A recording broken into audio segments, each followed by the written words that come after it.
भारत की धरती हमेशा से ऋषि मुनियों और संतों की पावन भूमि रही है। यहाँ संत सिर्फ पूजा पाठ तक ही सीमित नहीं रहे, बल्कि उन्होंने समाज और राजनीति दोनों को नई दिशा दी। ऐसी एक महामानव थे देवराहा बाबा। देवराहा बाबा हमेशा नदी के किनारे एक ऊंचे लकड़ी के मचान पर रहते थे। न घर, न दरवाजा और न ही सांसारिक बंधन। कहा जाता है वे सैकड़ों वर्षों तक जीवित रहे और उनके चेहरे पर कभी उम्र का असर नहीं दिखा। उनके पास ना कोई धन था और ना ही संपत्ति, सिर्फ आशीर्वाद की शक्ति और साधना का तेज। दुनिया के बड़े बड़े नेता, राजनेता और आम लोग वहां जाकर बाबा से मार्गदर्शन और आशीर्वाद पाते थे। उधर भारतीय राजनीति में एक नाम चमक रहा था, अटल बिहारी वाजपेयी। वे सिर्फ नेता ही नहीं, बल्कि कवि, वक्ता और एक संवेदनशील हृदय वाले इंसान थे। उनकी वाणी में जादू था, शब्दों में करुणा और राजनीति में सेवा का भाव। कहा जाता है जब अटल जी पहली बार देवराहा बाबा के दर्शन करने पहुंचे तो उनके साथ लोगों की भीड़ या कोई भी तामझाम नहीं था। वो सिर्फ एक साधारण इंसान की तरह बाबा के आगे अपने दोनों हाथ जोड़े हुए खड़े थे। नीचे से ही उन्होंने कहा था, बाबा मैं अटल हूं, आपकी शरण में आया हूं। मचान पर बैठे बाबा ने उन्हें गौर से देखा और कहा, अटल तुम्हारे भीतर तप है, तुम्हारी वाणी से जनता जागेगी। हालांकि सत्ता का मार्ग कठिन है, लेकिन यदि तुम सत्य और सेवा पर डटे रहे तो एक दिन ये देश तुम्हें अपना नेता बनाएगा। बाबा से मिलने डॉक्टर राजेंद्र प्रसाद गए, इंदिरा गांधी भी गए, मुलायम सिंह गए और अनेक मुख्यमंत्री भी गए। बहुत से नेता तो उनके पास आशीर्वाद पाने सिर्फ सत्ता के लिए ही जाते थे, लेकिन अटल जी का दृष्टिकोण अलग था। वे कहते थे, मैं बाबा के पास पद नहीं, आत्मबल लेने जाता हूं।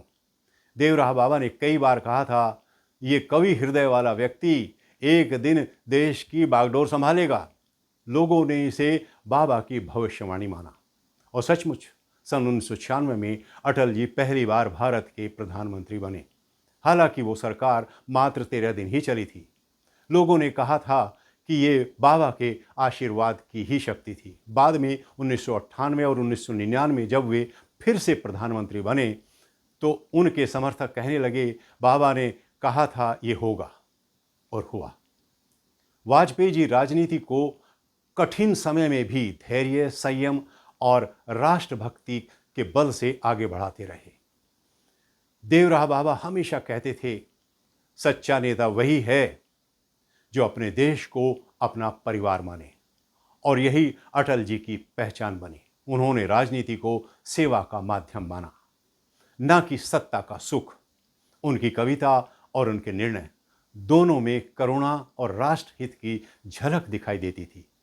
देवराहा बाबा और अटल जी का रिश्ता सिर्फ संत और शिष्य का नहीं था, बल्कि ये रिश्ता था धर्म और कर्म का संगम। एक ओर बाबा का आध्यात्मिक आशीर्वाद और दूसरी ओर अटल जी का कर्मयोग। दोनों ने मिलकर भारत की राजनीति को नई दिशा दी।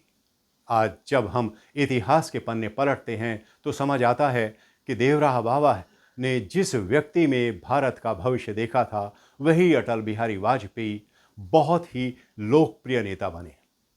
और अटल जी ने बाबा के आशीर्वाद को अपने कर्म से सार्थक किया। देवराहा बाबा और अटल बिहारी वाजपेयी ये सिर्फ एक मुलाकात नहीं थी, ये वो क्षण था जब आध्यात्मिक शक्ति और राजनीतिक दृष्टि ने हाथ मिलाया था, और इस संगम ने भारत को दिया एक ऐसा नेता जिसे आज भी लोग याद करते हैं, अटल, अडिग और अमर। अटल जी के बारे में और देवराहा बाबा के बारे में आपको ये एपिसोड कैसा लगा, अपने कमेंट लिखकर हमें ज़रूर बताइएगा। और एपिसोड को शेयर करेंगे तो ज़्यादातर लोगों तक की इन्फॉर्मेशन पहुंचेगी। फिर भेंट होगी कुछ ऐसी ही जानकारी के साथ। नमस्कार।